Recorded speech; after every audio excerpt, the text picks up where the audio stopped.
The Mafia Boss Caught his maid teaching his blind daughter to fight in the basement. He was furious, ready to fire her on the spot. But when armed men stormed his home targeting his daughter, he realized the quiet maid wasn't just any teacher.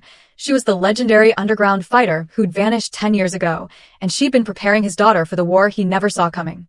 The sound hit Marco Bellini before he even opened the door. Crack, crack, crack. Sharp. Rhythmic. Wrong. He froze at the top of the basement stairs, his hand still on the brass handle.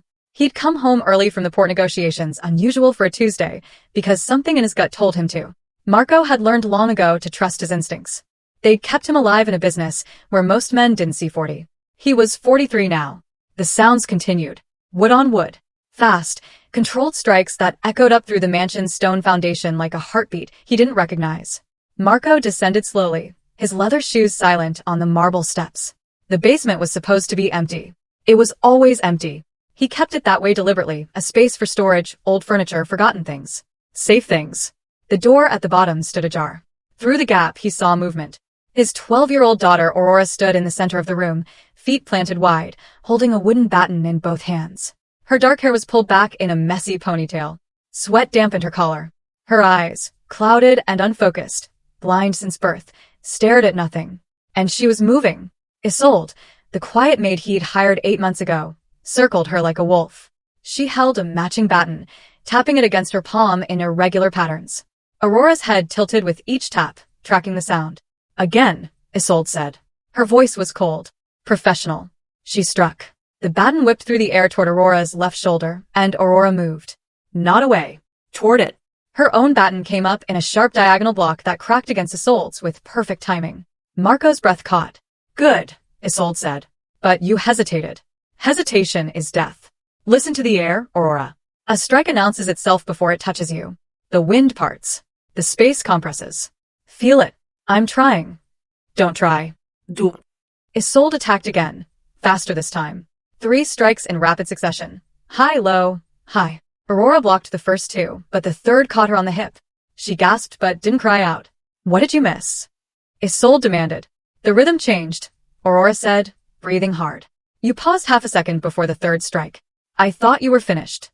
Exactly. Your enemy will lie with their timing. Trust only what you hear, not what you expect. Marco's hand tightened on the doorframe. His pulse hammered in his ears. This was insane. This was dangerous. Aurora was blind, fragile, his only child. She needed protection, not this violence. He shoved the door open. Both figures turned toward him. Isolde's expression didn't change, but her grip shifted on the baton, a subtle adjustment that Marco's trained eye caught immediately. Defensive. Ready. Aurora's face lit up. Papa. You're home early. What the hell is this? Marco's voice came out low, controlled.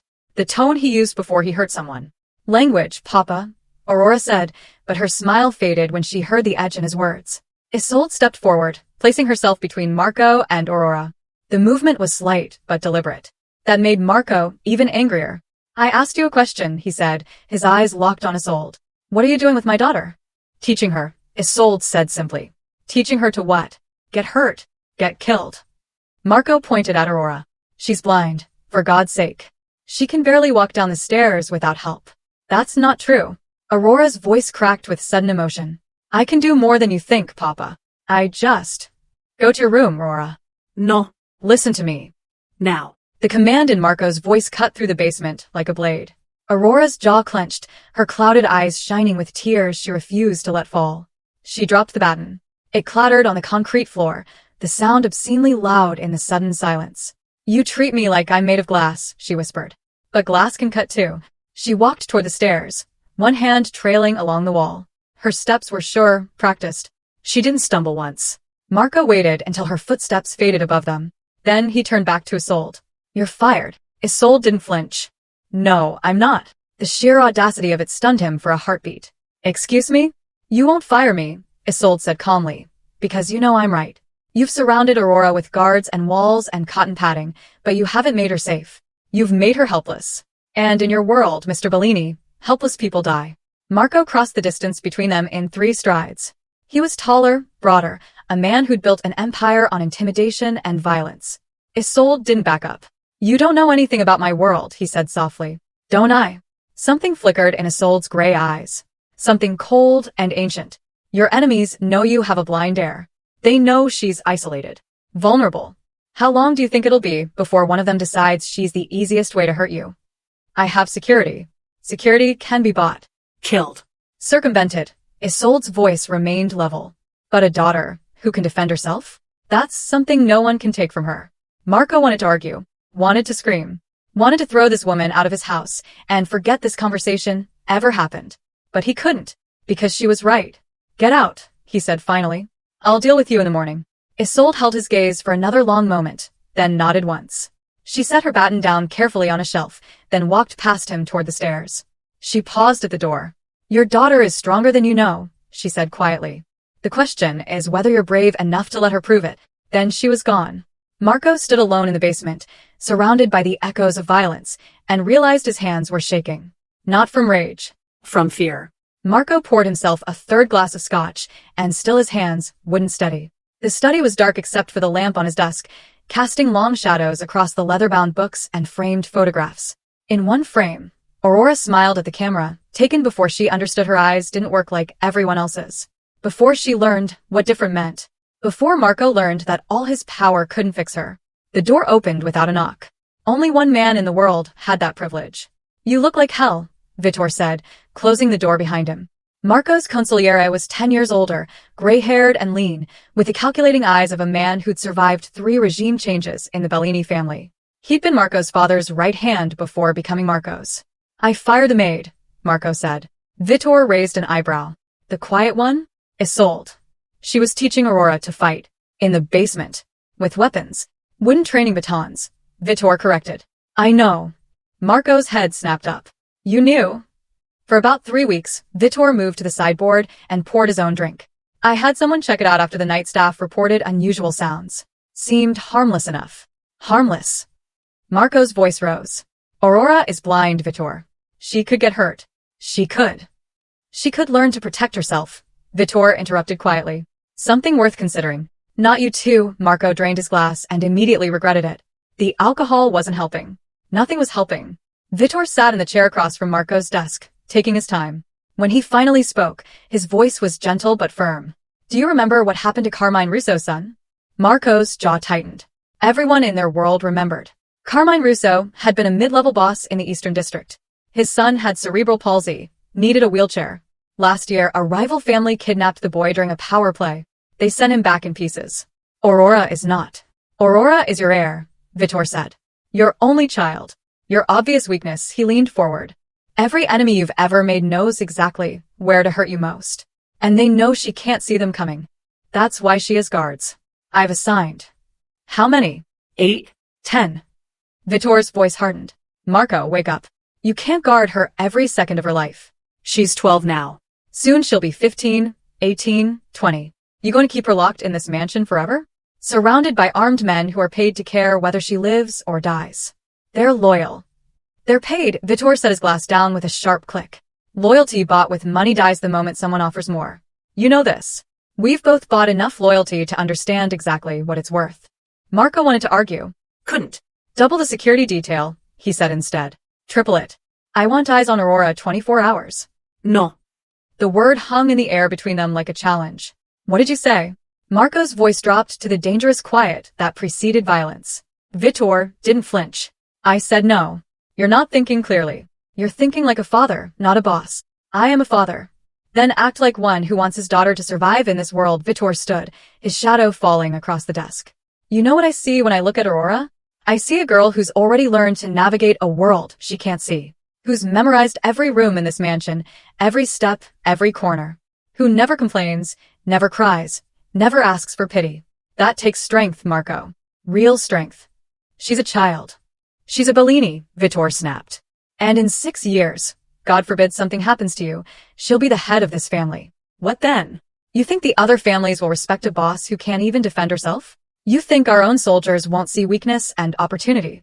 The words hit harder than any fist could have. Marco had never said it aloud, but he'd thought about it. Late at night, when sleep wouldn't come, what would happen to Aurora if he died? Would Vitor protect her? Would the family fracture? Would someone decide a blind girl wasn't worth following? I don't want this life for her, Marco whispered. I know, Vitor's voice softened. But it's the life she has. The only question is whether you prepare her for it or leave her defenseless. Before Marco could respond, footsteps echoed in the hallway outside. Fast, determined. Too light to be guards. The study door flew open. Aurora stood in the doorway, her clouded eyes fixed somewhere past Marco's shoulder, her chin lifted in defiance. She must have been listening from the hall. Of course she had. The girl heard everything. I don't want dogs, she said clearly. I want teeth. Marco stared at his daughter. At the set of her jaw. The straightness of her spine. The way her hands, steady and sure, gripped the doorframe for balance, but not for support. When had she grown so tall? When had she stopped being the little girl who needed him to cut her food? Aurora, he began. I heard everything, Papa, her voice didn't waver. Uncle Vitor is right. You can't protect me forever. But Isolde can teach me to protect myself. You don't understand what you're asking. I understand perfectly. Aurora stepped into the room, navigating the furniture from memory. She stopped 3 feet from his desk, exactly where a visitor would stand. I'm asking you to stop seeing me as broken. I'm asking you to give me a chance to be strong. I'm asking you to trust me. Marco looked at Vitor, who offered no help, only a slight nod. He looked back at his daughter, and realized he was terrified. Not of his enemies, not of his rivals, or the violence that constantly circled his empire like sharks. Of this. Of letting go. Of watching Aurora walk into danger, and not being able to stop it. I'll think about it, he said finally. Aurora's expression didn't change. She'd already won, and they both knew it. Marco didn't sleep that night. At dawn, he made a decision that surprised even himself. Instead of confronting Isolde again, he needed answers. Real ones. The address Vitor had given him led to a neighborhood Marco rarely visited, too poor to be worth controlling, too stubborn to be easily intimidated. The buildings here sagged with age, their brick facades stained with decades of coal smoke and neglect. The boxing gym occupied the basement of an old textile factory. No sign outside. Just a red door with peeling paint and the distant sound of fists hitting leather. Marco descended the concrete steps alone. He'd left his bodyguards in the car. Some conversations required privacy. The gym smelled of sweat, liniment, and blood. A dozen fighters worked the bags and sparred in makeshift rings. Most were young, hungry, desperate. The kind of men who fought because the alternative was starving. An old man sat behind a battered desk in the corner, one eye milky with cataracts, the other sharp as broken glass. He looked up when Marco entered, and something crossed his weathered face. Recognition. Then fear. We're paid up, the old man said quickly. Protection money went to your collectors last week. I got receipts. I'm not here about money. Marco pulled up a chair without being invited. I'm here about a woman. Goes by Isolde now. Dark hair, gray eyes, late 20s. Works as a maid in my house. The old man's jaw tightened. Don't know her. You're lying, Marco leaned forward. And before you lie again, understand something. I don't want to hurt her. I want to know who she is. What she is. Because she's teaching my daughter to fight, and I need to know if I can trust her. The old man studied him for a long moment. Then he sighed, the sound like air escaping from something long sealed. You really don't recognize her, do you? Should I? Maybe not. She looked different back then. Harder. Hungrier, the old man stood slowly, joints popping, and walked to a wall covered in faded photographs. His fingers traced the frames until they stopped on one near the bottom. Marco rose and looked. The photograph showed a young woman in the center of a makeshift fighting ring, surrounded by a crowd of screaming faces. She wore torn shorts and a sports bra, her body lean and scarred, her dark hair cut brutally short. Her face was split in a feral grin, blood streaming from her nose, one hand raised in victory. Marco stared. The bone structure was the same. The eyes, cold gray, ancient beyond their years. But everything else was different. This woman looked like she'd been forged in a furnace and quenched in violence. The White Wolf, the old man said quietly. That's what they called her. Undefeated in 47 fights. Made more money in 2 years than most of us see in a lifetime. Marco's mouth went dry. That's Isolde. That was Isolde. Before she disappeared, the old man returned to his desk, moving like each step hurt. You want the whole story, or just the parts that matter? Everything. The old man poured himself something from a flask and didn't offer Marco any. She started fighting when she was 16. Her and her brother, kid named Luca, 2 years younger. Their parents died, left them nothing. Isolde fought to keep them fed, keep Luca in school. She was good, natural talent, but more than that, she had something inside her. Something cold and precise. She didn't fight angry. She fought like it was mathematics. Marco listened, trying to reconcile the woman in the photograph with the quiet maid who'd stood in his basement, teaching Aurora to hear the air. She climbed the ranks fast, the old man continued. Too fast. Started attracting attention from the big money. The organizers, the syndicates. They wanted her in the underground championship circuit. The real fights. The ones where people die. And she agreed. She refused. Said she fought for money, not glory. But then Luca got sick. Needed surgery they couldn't afford. Experimental treatment from a specialist in Switzerland. The old man's voice turned bitter. So, she made a deal with the devils. 1 tournament. 5 fights. Win, and they'd pay for everything. Marco already knew where this was going. The sick feeling in his stomach told him. The tournament was 10 years ago, the old man said. Run by a syndicate in the Port District. Big money, big names. The kind of event where men like you make fortunes betting on who lives and dies. Men like me, Marco repeated softly. The Bellini family funded that tournament. The old man met his gaze. Your father's operation. Maybe you remember. Maybe you don't. You would have been, what, 33? Just starting to take over the business? Marco remembered. God help him, he remembered. His father had called it expansion into entertainment, blood sport for the wealthy and bored. Marco had gone to 1 fight, seen the brutality, and told his father he wanted nothing to do with it. But he'd taken the money it generated. He'd used it to build his empire.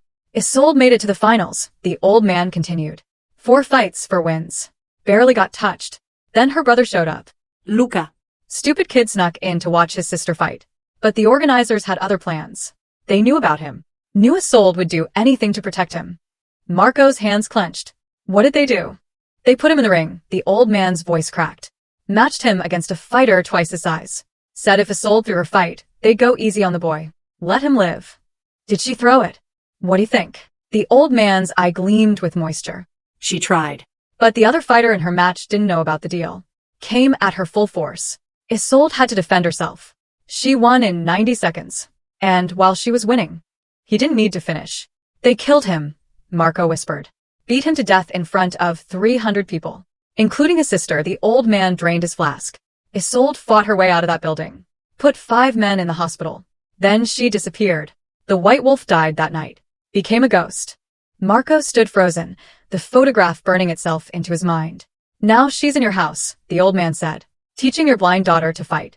You want to know if you can trust her? He laughed, cold and sharp. That depends. Did your father profit from her brother's death? Marco didn't answer. He already knew.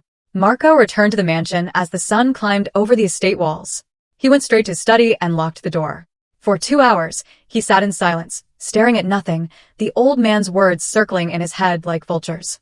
Your father profited from her brother's death. Marco had never asked where the money came from. Never wanted to know. He'd been too busy consolidating power, eliminating rivals, building something that would last. Built on blood that wasn't his own. The knock came at noon. Soft tentative. Papa. Aurora's voice filtered through the door. Are you okay? He wasn't. But he unlocked the door anyway. Aurora stood in the hallway, wearing a simple cotton dress, her hair braided. She looked young. Fragile. Nothing like the girl who'd blocked strikes in the basement. I've made a decision, Marco said. Her expression didn't change, but her fingers tightened on the doorframe. You can continue training with Isolde, he continued. Under conditions. I supervise. If I think you're in danger, it stops immediately. Understood? Aurora's face transformed. The smile that broke across it was so pure, so genuinely happy, that Marco felt something crack inside his chest. Thank you, Papa, she whispered. Don't thank me yet, he said quietly. You might hate me for this before it's over. 2 hours later, Marco stood on the second-floor balcony, overlooking the mansion's inner courtyard. Below, Isolde was arranging something on the cobblestones, a path of objects Marco couldn't quite identify from this distance. Aurora emerged from the side entrance, guided by Isolde's hand. What is this? Marco called down. Isolde looked up. If she was surprised by his presence, she didn't show it. The first real lesson. I said I'd supervise. That includes knowing what you're teaching her. Then watch, Isolde said simply. She led Aurora to the beginning of the path. Marco could see it clearly now, a winding trail marked by small bells tied to stakes at varying heights. Between the bells, Isolde had scattered what looked like broken glass. Are you insane? Marco's hands gripped the balcony railing. She'll cut herself. The glass is tempered and filed smooth, Isolde called back. It won't cut, but it will crunch under her feet if she steps wrong. Aurora needs to learn to move silently, to understand that every step she takes creates sound, and sound creates location. Marco wanted to stop this. Every instinct screamed at him to run down there and pull Aurora away. But he'd made a promise. Aurora, Isolde said, her voice dropping to a tone Marco had to strain to hear. Close your eyes. They don't work anyway, Aurora said with a small smile. I know. But the gesture helps you focus. Sight is a distraction you don't have. Use that advantage. Isolde stepped back. This path is 10 meters long. 9 bells mark the route. Your goal is to reach the end without ringing a single bell or stepping on any glass. How am I supposed to know where they are? Listen, Isolde picked up a small stone and tossed it underhand. It arced through the air and struck the first bell, which chimed softly. Aurora's head turned toward the sound, tracking it. Sound travels, Isolde continued. It bounces off surfaces, absorbed by others. Metal rings. Stone doesn't. Glass crunches. Bells sing. Everything has a voice, Aurora. You just need to learn the language. She tossed another stone. Another bell chimed, farther along the path. This is impossible, Aurora said, but there was excitement in her voice, not fear. Nothing is impossible, Isolde replied. It's just difficult. There's a difference. Now, she moved to stand at the path's end. Walk toward my voice. But listen to everything else. Aurora took a breath. Stepped forward. Her foot landed on cobblestone. Safe. Second step. Still good. On the third step, her foot grazed something. A bell tinkled softly. Stop, Isolde commanded. What did you learn? The bell is lower than I thought. Ankle height. Good. Adjust your expectations. Again. Marco watched his daughter navigate the path with agonizing slowness.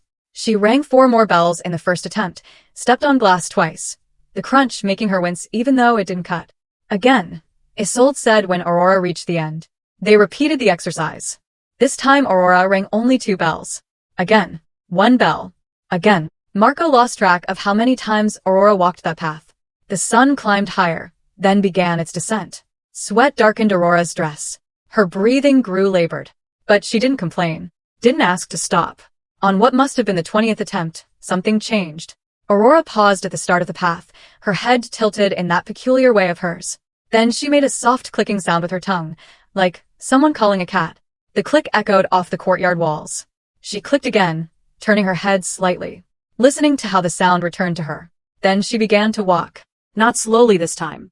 Not hesitantly. She moved with purpose, her steps precise and measured. Her path curved around the first bell without her feet ever coming close. She stepped over the glass, as if she could see it, ducked under a bell Marco hadn't even noticed was hung at head height. She didn't ring a single one. When she reached Isolde at the end, she was smiling. I heard them, Aurora said breathlessly. When I made the clicking sound, I could hear where the bells were. The sound bounced back different. Like they were shadows made of noise. Echo, Isolde said quietly. Bats use it to fly in darkness. Dolphins use it to hunt in murky water. You're learning to use it to see without sight. Marco's throat tightened. Aurora turned toward where he stood on the balcony, her clouded eyes finding him with eerie accuracy. Did you see, Papa? She called up. Did you see what I did? I saw, Marco managed. He saw his daughter walking through a world that should have been impossible for her to navigate. He saw her smiling, confident, alive in a way he'd never witnessed before. He saw that Isolde was teaching Aurora something more valuable than fighting. She was teaching her that blind didn't mean helpless. And Marco realized, with a mixture of wonder and terror, that he was watching his daughter transform into someone he didn't recognize. Someone stronger than he'd ever allowed himself to imagine. The rumor started in a dockside bar 3 nights later. A low-level enforcer named Enzo, drunk on cheap whiskey and cheaper wine, told his companion about something strange at the Bellini estate. His cousin worked kitchen staff there. Said the boss's blind kid was training with some woman. Not gentle exercises, real training. Combat drill. The companion, a runner for the Calabrese family, filed that information away. By morning, it had reached his boss. By afternoon, it had spread through the criminal network like blood in water. Marco first learned about it when Vitor walked into his office and closed the door with more force than necessary. We have a problem, Vitor said. Marco looked up from the shipping manifests he'd been reviewing. When don't we? This one's different. Vitor tossed a folder onto the desk. Intelligence reports from 3 separate sources. All saying the same thing. Everyone knows about Aurora's training. Marco's jaw tightened. How? Does it matter? Servants talk. Guards talk. Someone saw something and word spread. Vitor sat heavily. But here's the interesting part. No one's mocking us for it. What do you mean? I mean the other families aren't laughing about how Bellini's blind kid is playing fighter. They're concerned. Vitor leaned forward. Because 2 days ago, someone identified Isolde. The air in the room seemed to thin. Who knows? Marco asked quietly. Right now? Maybe a dozen people in the major families. But that number grows by the hour. Vitor pulled out a surveillance photo from the folder, Isolde walking through the mansion gates. Someone had circled her face in red. The Calabrese family has a soldier who used to bet on underground fights. He recognized her, ran it up the chain. Now everyone's asking the same question. Why is the White Wolf teaching Bellini's heir? Marco stood and walked to the window. The ground stretched out below, peaceful and green. Deceiving. What are they concluding? He asked. That you're preparing for war. The words hung in the air like smoke. Aurora's training isn't about war, Marco said. It's about keeping her safe. They don't see it that way. They see the White Wolf, a legendary fighter who disappeared, suddenly reappearing in your household. Training your daughter. Your heir, Vitor's voice hardened. Marco, listen to me. In our world, there's no such thing as defensive preparation. When a boss starts sharpening his weapons, everyone assumes he plans to use them. That's insane. That's survival, Vitor stood. 3 families have already increased their security. The Calabrese moved their operations out of the port's east section, our territory. They're consolidating. Preparing for you to make a move. I'm not making any move. But they don't know that. All they see is you, suddenly teaching your blind daughter to fight. To them, it looks like you're building something. A weapon. A successor. A threat. Marco turned back to face his consigliera. What do you recommend? Honestly? I don't know. Vitor ran a hand through his gray hair. If you stop the training now, you look weak. Like you're backing down from a confrontation you never started. But if you continue, tensions escalate. Someone might decide to strike first before Aurora becomes whatever they think she's becoming. She's 12 years old. She's a Bellini. Age doesn't matter. Vitor moved to the door. I've doubled the perimeter guards. Added surveillance on the main roads leading to the estate. But Marco, if someone really wants to get to Aurora, walls won't stop them. You know that. After Vitor left, Marco stood alone in his office, staring at the surveillance photo of Isolde. Why is the White Wolf teaching Bellini's heir? Because he'd asked her to. Because his daughter had begged him. Because for the first time in years, he'd seen Aurora smile with genuine joy. Because he was tired of keeping her wrapped in cotton while the world sharpened its knives. His phone buzzed. A text from his head of security. Foreign vehicles spotted near South Perimeter. Diplomatic plates. Calabrese family, possibly. Moved on after 10 minutes. Marco's hand tightened on the phone. They were being watched. Assessed. Measured. Another text, this one from a contact in the Eastern District. Word on the street. Bellini's blind kid isn't so helpless anymore. Syndicate bosses asking questions. Lots of questions. Marco deleted both messages and walked out of his office. He found Aurora in the library, sitting by the window with a book in Braille. Isolde stood nearby, silent as always, her gray eyes tracking his entrance. Aurora, Marco said softly. His daughter's head turned toward him. Yes, Papa? He wanted to tell her everything. Wanted to explain that her training had become a political statement she never intended. That the world was watching now, interpreting her strength as a threat instead of a victory. He wanted to tell her to stop. But looking at her sitting there, her spine straight, her fingers moving across the rays with confidence, reading, learning, living in a way she never had before, he couldn't. How's the training going? He asked instead. Aurora's smile could have lit the room. Isolde says I'm improving. Yesterday, I could hear her heartbeat from 3 meters away. Did you know people's hearts have different rhythms? Hers is very slow, very controlled, like a drum that never speeds up. Marco glanced at Isolde, who met his gaze without expression. That's good, he said. That's very good. Are you okay, Papa? You sound worried. I'm always worried. He managed a smile she couldn't see. It's my job. After he left, Isolde moved to stand beside Aurora's chair. He's afraid, Aurora said quietly, her fingers still on the braille. Yes, Isolde agreed. Of what I'm becoming. Of what him allowing it means. Isolde paused. Your father has spent 12 years building walls around you. Now he's learning that the strongest protection isn't walls. It's making sure you don't need them. Aurora closed her book. The training is causing problems, isn't it? I can hear it in how everyone moves now. The guards are different. Faster. More tense. The world is reacting to change. That's normal. Is it dangerous? Isolde was quiet for a long moment. Yes, she said finally. But hiding from danger doesn't make it disappear. It just means you won't see it coming. I never see anything coming, Aurora said with a small, bitter laugh. You're wrong. Isolde's hand touched Aurora's shoulder briefly. You hear everything. And soon, that will be enough. Outside, beyond the mansion walls, the city watched and waited.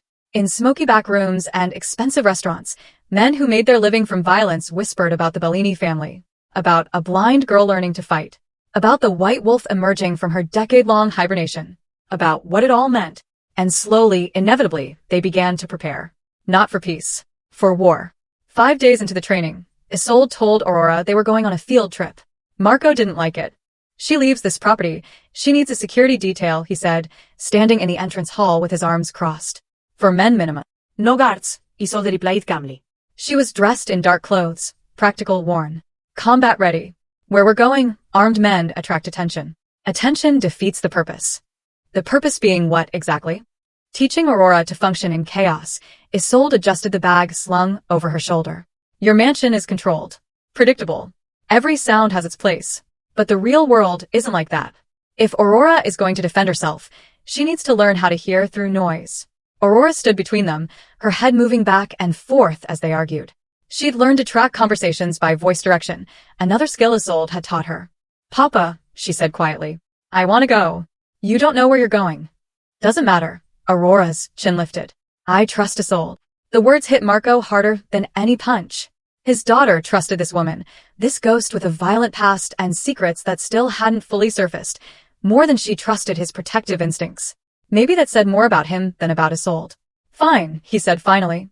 But you're back before dark. And Aurora, he paused, struggling for words. Be careful.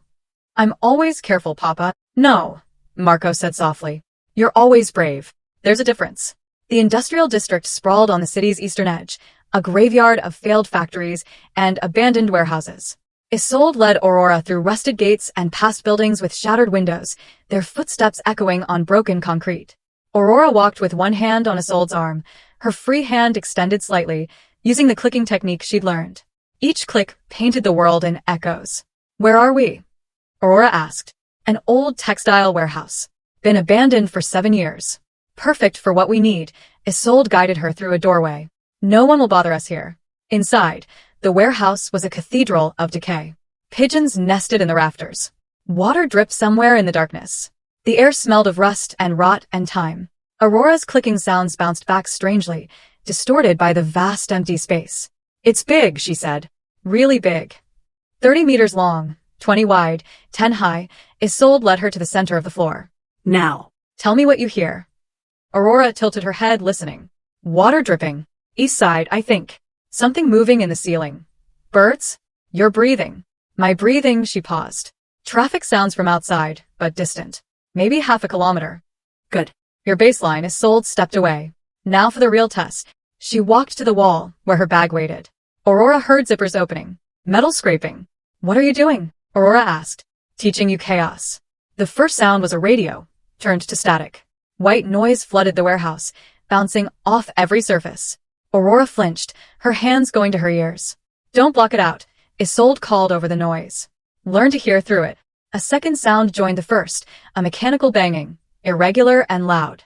Then a third, a speaker playing crowd noise, hundreds of overlapping voices. Aurora turned in circles, disoriented. The sounds crashed over her from every direction, layering on top of each other until she couldn't distinguish one from another. Isolde, she called out. I can't hear you. No response. Aurora's heart began to race. She clicked her tongue, but the echo was lost in the chaos. Stepped forward and nearly tripped over something, a pipe or debris. This was wrong. This was too much. She wanted to cry out, to demand Isolde stop this, to listen. The words surfaced in her mind, not her own voice, but Isolde's from their training sessions. A strike announces itself before it touches you. Listen to what matters. Filter what doesn't. Aurora forced herself to breathe, to stop turning, to stand still. The noise didn't change, but something in her perception did. She stopped trying to hear everything and started listening for one thing. Footsteps. Human footsteps had a rhythm, a weight, a pattern that mechanical sounds didn't have. There. Beneath the static and the banging and the crowd noise, she heard it. Soft. Measured. Moving slowly around her in a circle. Isolde. Aurora turned to face the sound. I hear you. The footsteps stopped. Then they started again, faster now. Coming from a different angle. Aurora tracked them, her body turning to follow. Isolde was testing her, seeing if she could maintain focus. The footsteps stopped again. Aurora waited, holding her breath. The attack came from behind, Aurora felt the air displacement half a second before Isolde's hand would have touched her shoulder. She spun, her own hand coming up in the blocking motion they'd practiced, and caught Isolde's wrist. The noise cut out. Sudden silence filled the warehouse, so complete it felt like a physical presence. "How did you do that?" Isolde asked. Her voice held something Aurora had never heard before. Approval. "I stopped listening to everything," Aurora said, her hand still gripping Isolde's wrist. "Started listening for you. Your heartbeat is slower than mine. Your breathing is quieter. Your steps are lighter because you know how to move. Once I found those patterns, I could." She paused, searching for words. "I could hear you underneath everything else." Isolde gently removed Aurora's hand from her wrist. "Sit down." They sat together on the cold concrete floor, their backs against a wall. "My brother couldn't do that," Isolde said quietly. "Filter the noise." When they put him in that ring, there were 300 people screaming. He couldn't hear his opponent coming. Couldn't focus. The fear drowned out everything else. Aurora turned toward Isolde's voice. "Is that why you're teaching me? Because of him?" "Partly." Isolde was quiet for a moment. "I trained him wrong. I taught him to be strong when I should have taught him to be smart. Strength doesn't matter if you can't think under pressure." "Were you there when he—" Yes, the single word carried years of weight. Aurora reached out slowly, her hand finding Isolde's arm. She didn't say anything, just touched her, letting her know she wasn't alone. "You're scared too," Aurora said finally. "Aren't you?" It was the same thing she'd said during their training. But here, in this abandoned warehouse, it meant something different. "Yes," Isolde admitted. "I'm scared of failing you the way I failed him." "You won't. You don't know that." "I do," Aurora said with certainty. "Because you're not teaching me to fight. You're teaching me to survive. There's a difference." Isolde's breath caught. Then she laughed, a short, sharp sound without humor. "Your father was right," she said. "You're stronger than anyone knows, including you."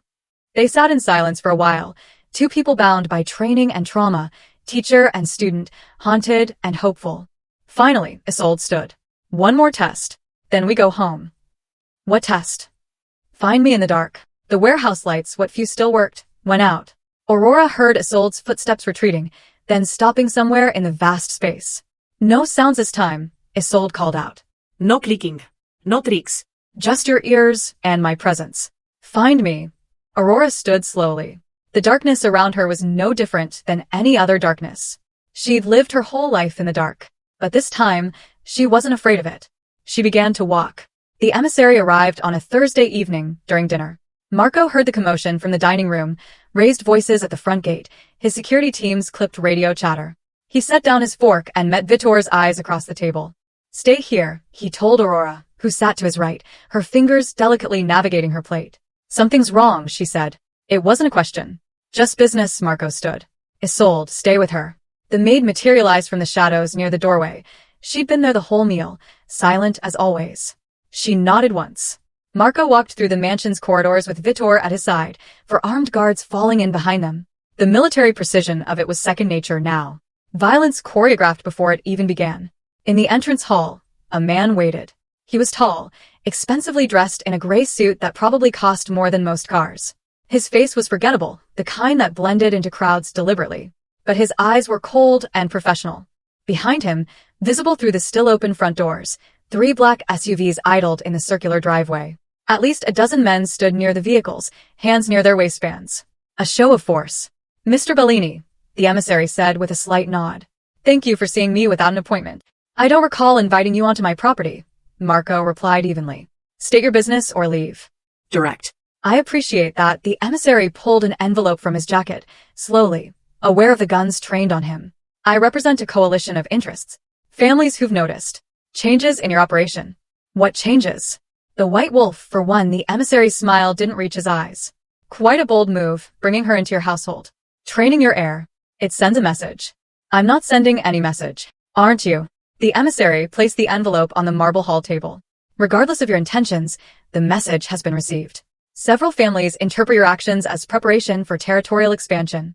They've asked me to extend an invitation." Marco didn't touch the envelope. "What kind of invitation?" "A formal challenge. Tournament rules. Single combat.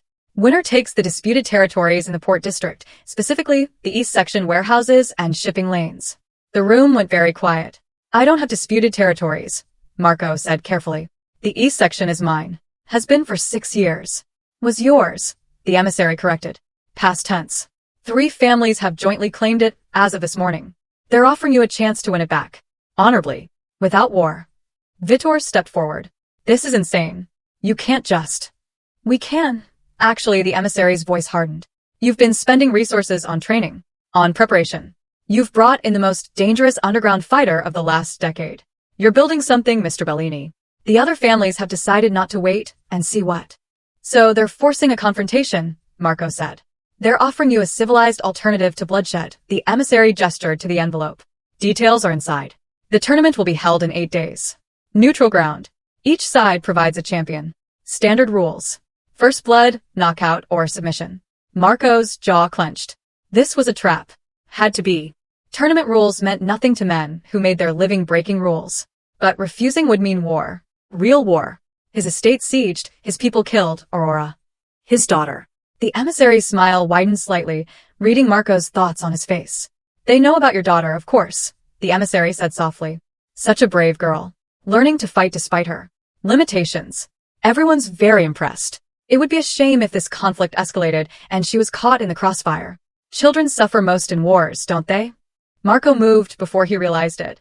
He had the emissary against the wall, forearm pressed against his throat, his own gun drawn and pressed under the man's jaw. Behind him, the guards' weapons came up, and through the open door, the armed men by the SUVs did the same. You threaten my daughter, Marco whispered, and I'll kill every single person you've ever cared about. Slowly. Starting with you. The emissary didn't struggle. Didn't even seem frightened. I'm not threatening anyone, he said calmly despite the pressure on his throat. I'm explaining reality. You have 8 days to decide. Accept the challenge and settle this honorably, or reject it and face the consequences. Those are your options.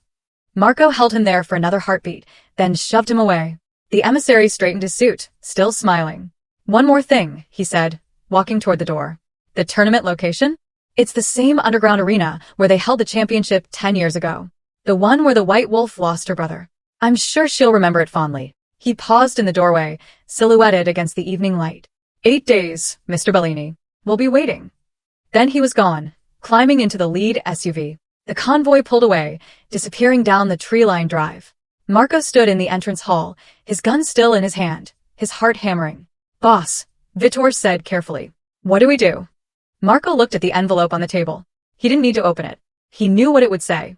We accept, he said finally. That's suicide. It's obviously a setup. If we refuse, they'll come for us anyway.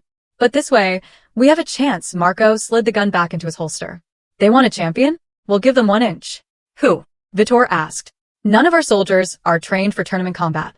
Not against the kind of fighters they'll bring. Marco didn't answer immediately. He was thinking about Aurora in the basement, blocking strikes she couldn't see. About Isolde teaching her to hear, through chaos. About the White Wolf, undefeated in 47 fights. About how far he would go to protect his daughter. I need to speak with Isolde, he said quietly. Marco. Now. He found them in Aurora's room. His daughter sat on her bed, still dressed for dinner, her clouded eyes fixed toward the window. Isolde stood nearby, her posture alert. They'd heard everything. Of course they had. Papa, Aurora said before he could speak. What did that man want? Marco crossed to her bedside and knelt, taking her hands in his. They were small, delicate, unmarked by the violence that defined his world. For now. There's going to be a fight, he said gently. A formal challenge. It's complicated, but... He mentioned me. Aurora interrupted. I heard him. He was threatening me. I won't let anyone hurt you. I know, Aurora squeezed his hands. But Papa, this is because of my training, isn't it? Because people know about Isolde. About what she's teaching me. Marco couldn't lie to her. Yes. Aurora was quiet for a moment. Then she turned toward where Isolde stood. The arena, she said. The one he mentioned. That's where your brother died. Yes, Isolde said softly. And now my father has to fight there, because of me. No, Marco's voice was firm. This isn't your fault, Aurora. These men were looking for an excuse. Any excuse. You're just the weakest target, Aurora finished. Her voice didn't waver. The blind daughter. The easiest way to hurt you. She pulled her hands free from Marco's grip and stood. Then I'm tired of being weak, she said. Tired of being the reason you're afraid. Aurora. Isolde. Aurora turned toward her teacher. How long until I'm ready? Really ready. Isolde met Marco's eyes over Aurora's head. Something passed between them, an understanding, a recognition. 8 days, Isolde said. Maybe. Then we have 8 days, Aurora said simply. Teach me everything. Aurora didn't sleep that night.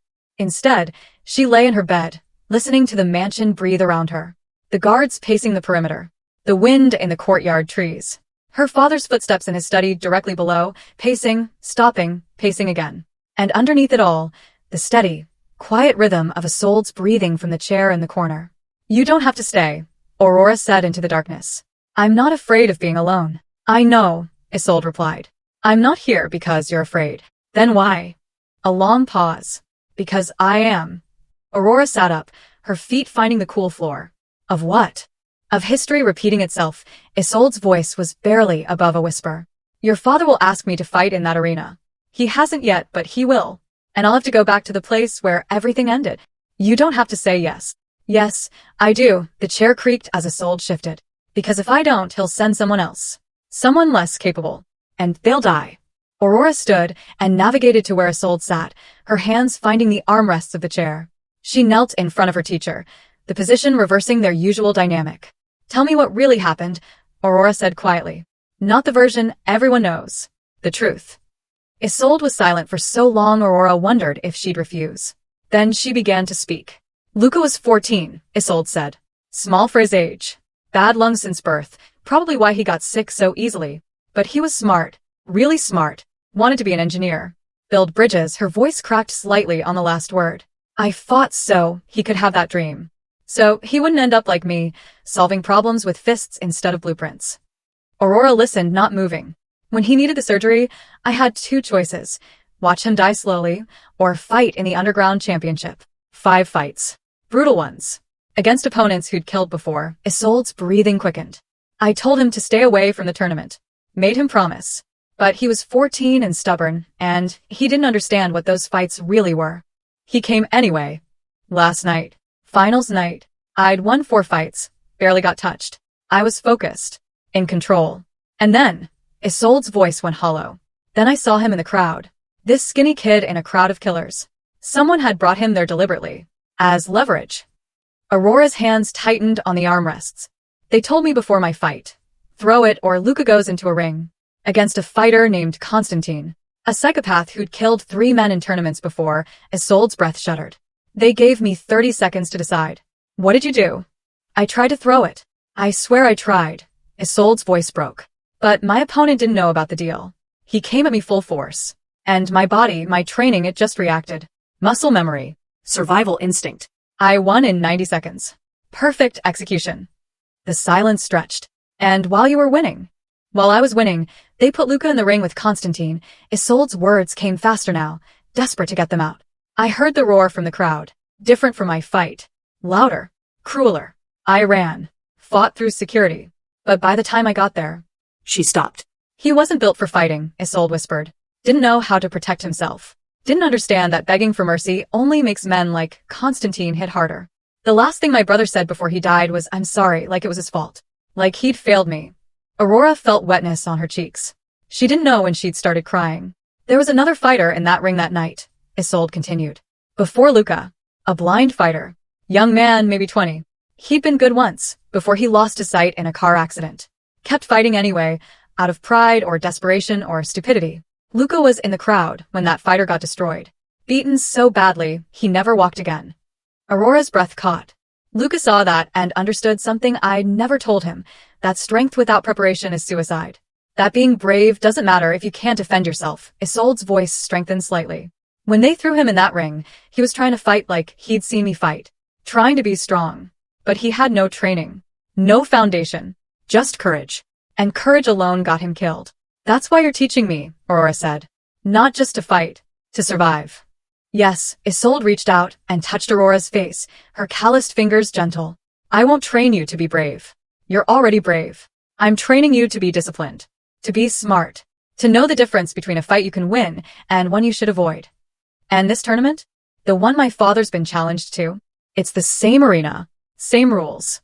Same men running it. Isolde's hand dropped. Your father's family funded that championship.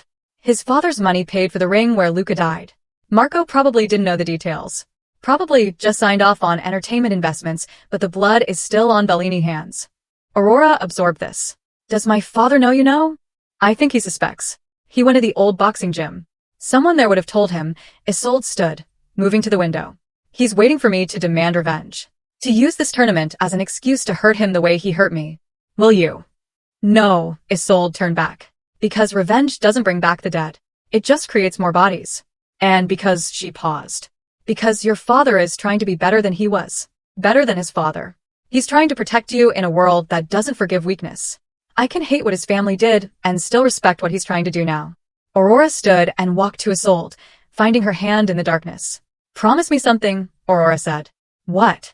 Promise me that if I'm trained, really trained, I won't be a burden anymore. I won't be the weakness people use against my father.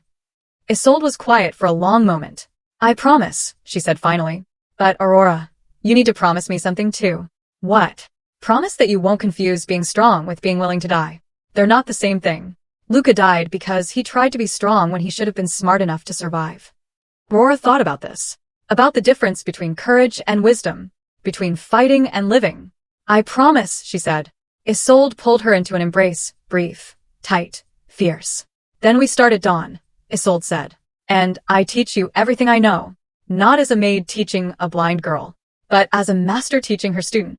For the first time since that night in the basement, Isolde called Aurora what she'd been becoming all along. Not a victim. Not a burden. A fighter. Marco found Aurora on the mansion's balcony the next morning, facing the sunrise she couldn't see. She'd been up for hours. He could tell by the way she held herself. Alert but tired. Isolde had probably already put her through drills. His daughter was changing before his eyes, her posture straighter, her movements more deliberate. It terrified him. We need to talk, Marco said. Aurora's head turned slightly. About the tournament. About you staying far away from the tournament. Marco moved to stand beside her at the railing. I've made arrangements. Vitor will take you to our property in the mountains. You'll be safe there while this. No. The single word stopped him cold. Aurora, this isn't a discussion. You're right. It's not. She turned to face him fully, her clouded eyes finding him with eerie precision. I'm not running away while you fight a war that started because of me. This war didn't start because of you. Yes, it did. Aurora's voice was steady, controlled. They challenged you, because I'm your weakness. Because I'm blind and helpless and the easiest way to break you. You know it. I know it. Everyone knows it. Marco's jaw clenched. You are not a weakness. Then stop treating me like one. The sudden force in her voice made him step back. Stop trying to hide me away every time there's danger. Stop surrounding me with guards and walls and lies about how everything's fine. I'm protecting you. You're suffocating me. Aurora's hands gripped the balcony railing. Do you know what it's like? Being 12 years old and knowing that every bad thing that happens to your family is because you exist? That every threat, every challenge, every problem traces back to the blind daughter who can't take care of herself. Aurora. I heard them, Papa, her voice broke slightly. The guards. They don't think I can hear them talking, but I hear everything. They call me the liability. They take bets on how long before someone kidnaps me. They joke about how much easier your life would be if I'd never been born. The words hit Marco like physical blows. Who? He demanded, fury rising in his chest. Which guard said that? It doesn't matter which ones. Aurora's hands shook on the railing. They're not wrong. I am a liability. I do make everything harder. And you know what the worst part is? You agree with them. You just won't say it out loud. That's not true. Then why do you look at me like I'm going to break? Aurora's voice went quiet, devastated. Every single day, Papa. Every time something goes wrong. You look at me like I'm made of glass. Like I'm something precious and fragile that has to be wrapped up and hidden away. But I'm not glass. I'm your daughter. And I'm so tired of being afraid that my existence costs you everything. Marco felt something crack inside his chest. He reached for Aurora, but she pulled away. Don't, she whispered. Don't comfort me. Don't tell me it's okay. Just tell me the truth for once. Tell me you wish I could see. Tell me you wish I was normal. Tell me you wouldn't trade everything to have a daughter who wasn't. Her voice broke. Wasn't broken. You're not broken. Then why are you sending me away? The question hung between them, sharp and accusing. Marco opened his mouth. Closed it. Tried again. Because I'm afraid, he said finally. Aurora went still.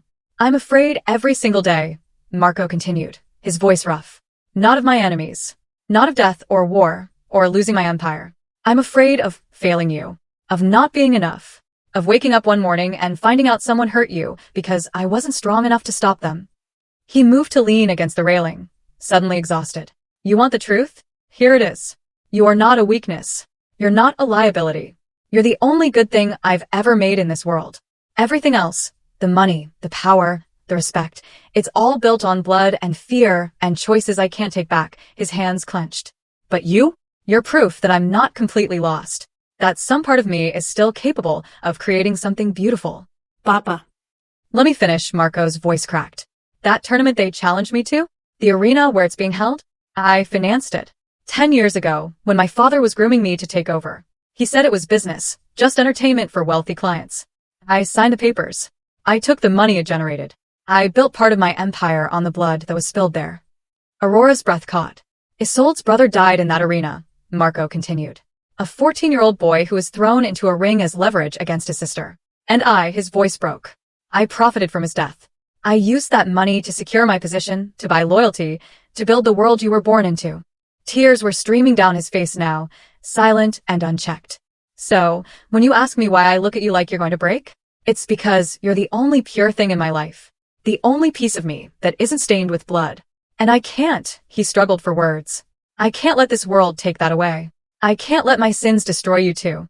Aurora stood frozen, her own tears falling. But Papa, she whispered, don't you see? You already are destroying me. Not with danger.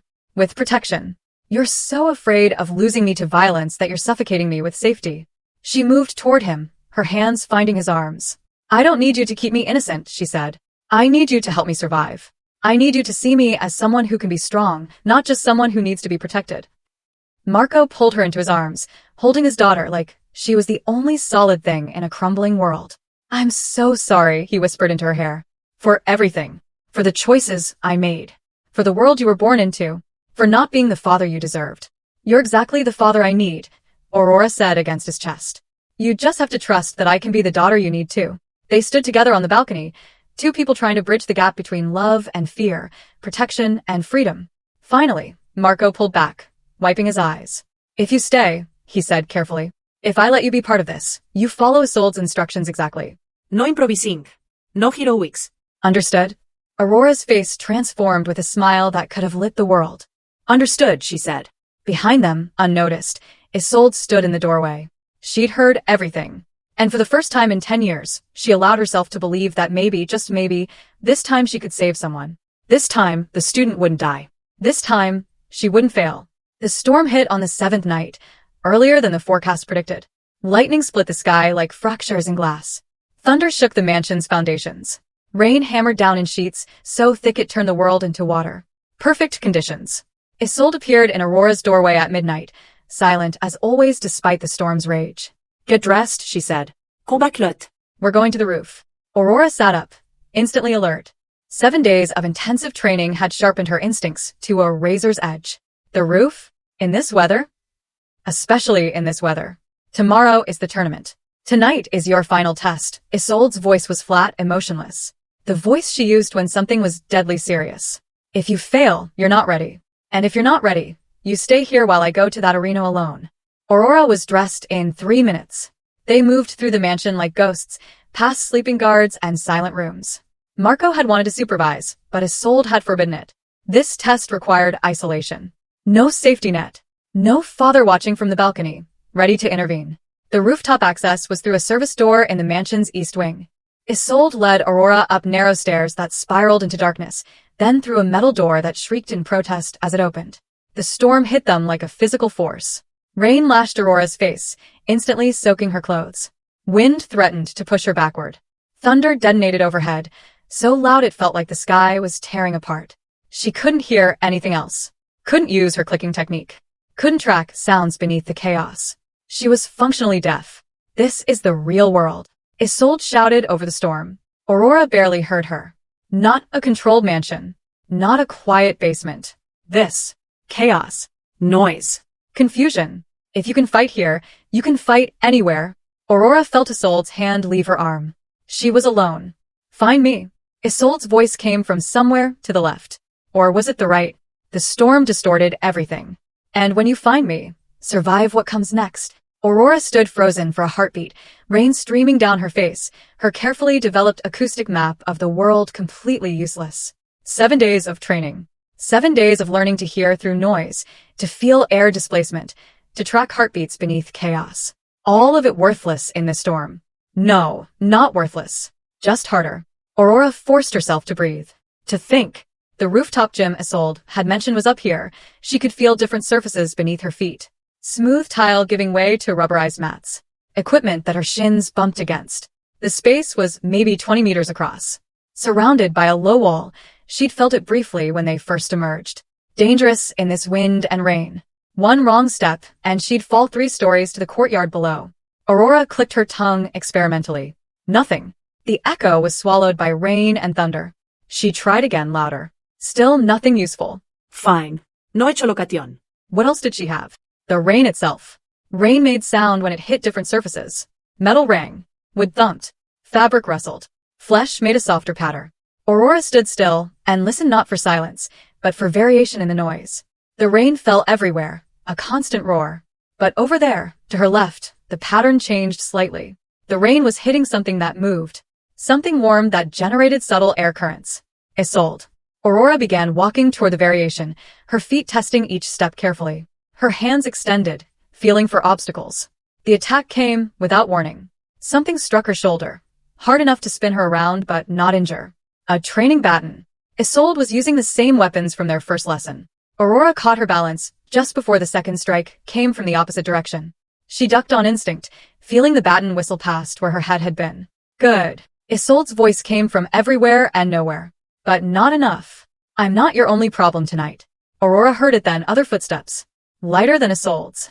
Multiple sets. Her heart rate spiked. Who? Training partners. Isolde shouted. 4 of them. Soldiers from your father's guard. They've agreed to help with your final test. They won't seriously hurt you, but they won't go easy either. Defend yourself. For opponents. Plus Isolde. In a storm. On a rooftop. While blind. This was insane. This was impossible. Aurora felt something shift inside her. The panic that had been rising suddenly crystallized into cold focus. You are not helpless, she told herself. You are not weak. You are Aurora Bellini, and you are not born to be a victim. She dropped into the fighting stance Isolde had drilled into her body until it became muscle memory. Low center of gravity. Hands up, but relaxed. Weight on the balls of her feet. Listening. The first attacker came from her right. She heard his boots squelch on the wet mat a fraction of a second before he struck. She pivoted, letting his momentum carry him past her, and struck the pressure point behind his knee that Isolde had taught her. He went down with a grunt.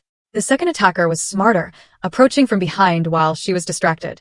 But Aurora heard his breathing change, the slight acceleration that came before a strike. She dropped flat, and his baton passed over her. From the ground, she swept his legs. 2 down.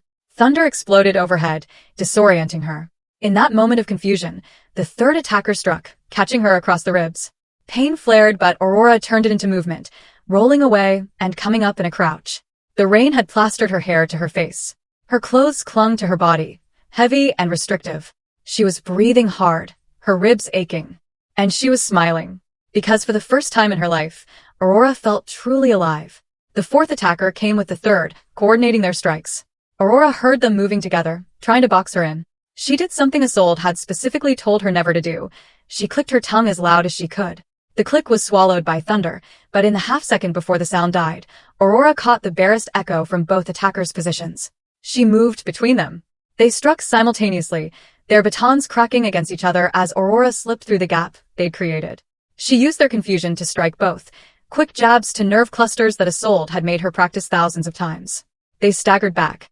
Aurora spun, searching for Isolde, and found her by the simple fact that everyone else had stopped moving. The master stood at the rooftop's edge, rain streaming down her face, baton held loosely in one hand. Come on then, Isolde said quietly. Somehow Aurora heard her despite the storm. Show me what you've learned. Aurora advanced slowly, carefully. Isolde was different from the guards. Faster. More experienced. More dangerous. This wouldn't be like the others. Isolde attacked like lightning, 3 strikes in the span of a heartbeat. Aurora blocked the first, dodged the second, but the third caught her shoulder. She ignored the pain and countered, her own baton whipping toward Isolde's midsection. Isolde blocked easily, then pressed the attack. She was relentless, each strike flowing into the next, forcing Aurora backward toward the rooftop's edge. Aurora's heel touched the low wall. One more step and she'd fall. Isolde struck high, a killing blow if this were real. Aurora dropped under it, her hands finding Isolde's forward wrist. She twisted, using a joint lock Isolde had taught her just 3 days ago, and pulled. Isolde's balance broke. Aurora pivoted, reversing their positions. Now Isolde was the one against the wall, off balance, vulnerable. Aurora's baton came up, stopping a centimeter from Isolde's throat. They froze that way, both breathing hard, rain pouring down. Then Isolde smiled, a real smile, warm and proud. "Disarm me," she said. Aurora adjusted her grip and applied pressure to the nerve in Isolde's wrist. The baton fell from her teacher's hand. Aurora caught it before it hit the ground. For the first time in their training, she held Isolde by the wrist with one hand, a weapon in the other. The storm raged around them. Lightning illuminated everything in stark, white flashes. "You are ready," Isolde whispered. The words hit Aurora harder than any strike could have. She lowered her weapon. Behind them, the 4 guards picked themselves up, laughing and groaning in equal measure. One of them, a veteran named Carlo, shook his head in amazement.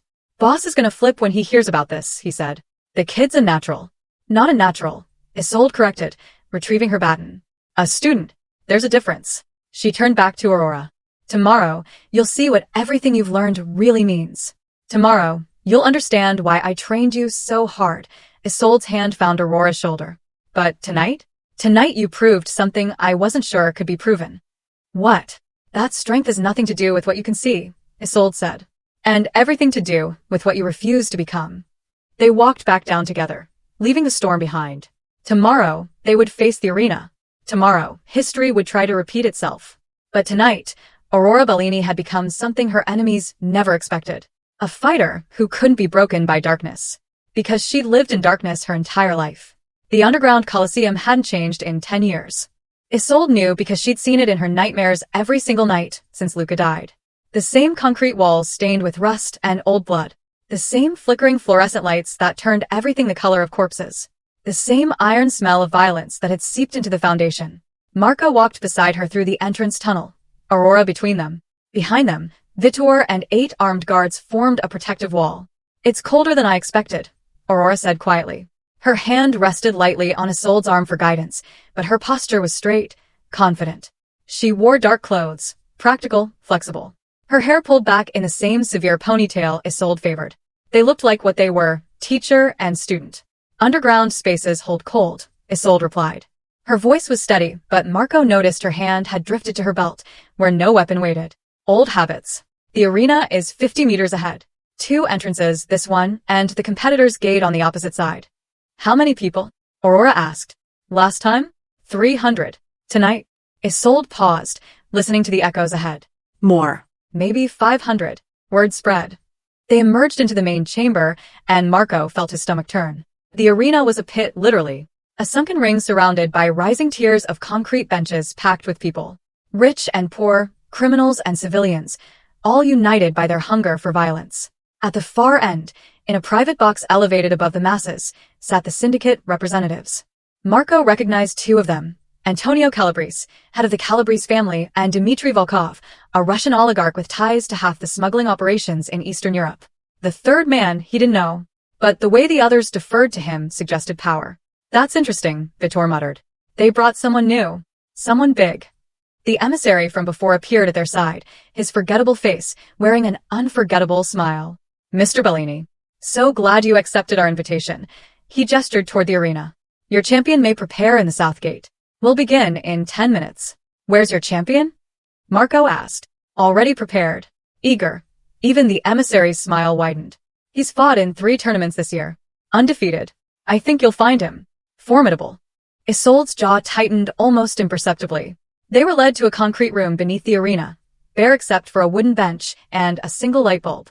The door closed behind them, leaving just Marco, Aurora, Isolde, and Vittor. "Something's wrong," Isolde said immediately. "This is wrong." "What do you mean?" Marco asked. "The setup. The crowd size. The new player in the syndicate box." Isolde moved to the door, testing it. "Locked from the outside. Tournament rules are sacred in underground fighting. The one thing everyone respects because it prevents all-out war. But this," she turned back. "This feels like theater. Like they're putting on a show for someone." "For who?" Before Isolde could answer, the lights went out. Not just in their room. Everywhere. The entire arena plunged into darkness. Aurora's hand found Isolde's instantly. "What's happening?" "Ambush," Isolde said flatly. The door exploded inward. Men poured through. Marco counted at least a dozen in the first wave. They wore night vision goggles, moved with military precision. This wasn't a tournament challenge. It was an execution. Aurora, behind me. Marco drew his gun, firing twice. 2 men dropped, but there were too many and they were too prepared.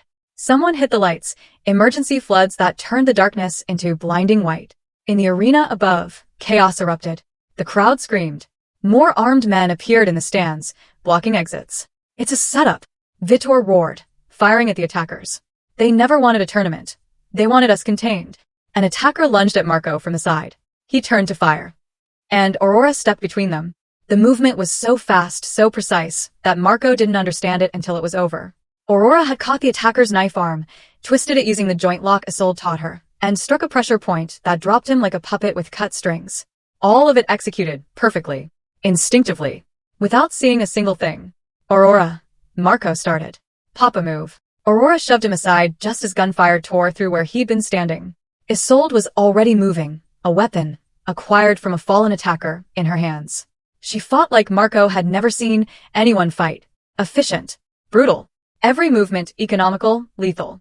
The White Wolf wasn't a nickname. It was a warning. 3 more attackers went down in as many seconds. But they kept coming. Too many. This wasn't just the Calabrese family. This was multiple syndicates coordinating an attack. We're pinned, Vitor called out. We need to reach the main exit. No, Isolde cut him off. They're hurting us. This room is a kill box. We go up. Up where? The arena floor. If they wanted us dead immediately, they would have bombed this room. They want a public. Want everyone to see the Bellini family fall. Isolde grabbed Aurora's hand. Which means they won't fire into the crowd. Too many witnesses. Too many important people who take offense to being endangered. That's insane. It's the only way. Isolde looked at Marco. Trust me. Marco saw something in her eyes then. The same cold calculation he recognized in himself. The ability to make impossible choices without hesitation. He nodded. They burst through the doorway together, Isolde leading, Aurora's hand in hers, Marco and Vitor covering their retreat with suppressing fire. The tunnel to the arena floor stretched ahead, 50 meters that might as well have been a kilometer. Attackers appeared from side passages. Isolde cut through them like water, Aurora moving with her in perfect synchronization. They trained together so intensively that Aurora could anticipate Isolde's movements, adjusting her own position to stay clear of the combat while remaining protected. They emerged into the arena floor, and the crowd's roar hit them like a physical wave. 500 people watching. Cameras recording. Multiple syndicate bosses in attendance. The attackers poured out behind them, at least 30 armed men. And Marco understood Isolde's strategy. This wasn't about escape. It was about exposure. Whatever the syndicates had planned, they couldn't execute it cleanly now. Not with this many witnesses. Not with their ambush turned into a public spectacle. Aurora, Isolde said quietly. Stay close. Listen for my voice. Can you do that? Yes. Good. Isolde's hand tightened on her weapon. Because things are about to get very loud. The lead attacker, a massive man with a scarred face, stepped forward. He barked orders in Russian. His men spread out, surrounding the arena floor. In the syndicate box, Marco saw the unknown man stand. He spoke into a radio. More men appeared, blocking every exit. At least 60 now. Maybe 70. This wasn't an ambush anymore. It was a siege. Marco moved closer to Aurora, his gun trained on the nearest threats. I'm sorry, he whispered to his daughter. I'm so sorry I brought you into this. Aurora's clouded eyes turned toward him, and incredibly, she smiled. Papa, she said calmly, you didn't bring me into this. I chose to be here. And I'm not afraid. She clicked her tongue, once, sharp and clear. The sound echoed through the arena, mapping the space. Every attacker's position. Every obstacle. Every possible line of movement. 63 hostiles, Aurora said quietly. 12 have direct line of sight to us. The rest are positioned to cut off retreat. They're expecting us to run. Marco stared at his daughter. How? I've been listening since we entered, Aurora said simply. Counting footsteps. Tracking breath patterns. This is just a bigger version of the rooftop. In the silence that followed, something shifted. The attackers saw what the crowd saw, a blind 12-year-old girl standing calmly in the center of an arena, surrounded by armed men, utterly unafraid. And suddenly, they weren't sure. Isolde stepped forward, her voice carrying across the arena. 10 years ago, she called out, a boy died in this ring. His name was Luca. He was 14 years old. His only crime was having a sister these syndicates wanted to control. The crowd went silent. Tonight, you tried the same strategy. Attack, through the family. Through the weak link. Through a blind girl who should have been helpless. Isolde's voice hardened. But Aurora Bellini is not helpless. And I am not the same woman who failed her brother. She turned to Aurora. Show them, she said simply. Aurora stepped forward, alone, into the center of the arena. And 73 armed men watched a blind girl, and wondered which of them she could hear coming. The first attacker moved without orders, a young soldier, overconfident and impatient. He rushed Aurora from behind, knife drawn, certain this would be easy. Aurora heard his boots hit the concrete 3 steps before he reached her, heard the shift in his breathing, heard the whisper of the knife leaving its sheath. She stepped sideways. The attacker's momentum carried him past her. As he stumbled, confused, Aurora's hand shot out, a precise strike to the nerve cluster in his shoulder that Isolde had made her practice 10,000 times. His knife clattered to the ground. His arm went numb. Aurora picked up the knife and tossed it away, not keeping it. The crowd gasped. I don't want to hurt anyone, Aurora called out, her voice steady. But I will defend myself. And my family. In the syndicate box, the unknown man leaned forward, suddenly interested. Who else? Isolde asked quietly, her voice carrying. Who else wants to test a blind child? 2 more attackers moved, coordinated this time, approaching from opposite sides. Aurora clicked once and pivoted, putting both attackers in her acoustic map. When they struck, she wasn't there. She'd moved between them, her small size an advantage. She swept the first attacker's leg. He crashed down hard. The second she caught with an elbow to the solar plexus, exactly where Isolde had taught her. He folded, gasping. Aurora stood breathing hard, her clouded eyes scanning the arena, even though they saw nothing. She's reading them, someone in the crowd whispered. The words rippled through the stands. She's fighting blind. Marco watched his daughter, this small, fierce creature he'd spent 12 years trying to protect, and felt everything he thought he knew about strength shatter and rebuild itself. She wasn't helpless. She had never been helpless. He'd just been too afraid to see it. Enough. The unknown man's voice cut through the arena. He stood in the syndicate box, imperious and cold. This demonstration proves nothing. Kill them. All of them. Now. The attackers raised their weapons. And Marco realized they were going to die here. All of them. There were too many guns, too little cover, too. Stop. The word came from the arena entrance. Every head turned. A line of men emerged from the tunnel, not attackers, but Marco's own soldiers. 50 of them, heavily armed, led by his most trusted captain.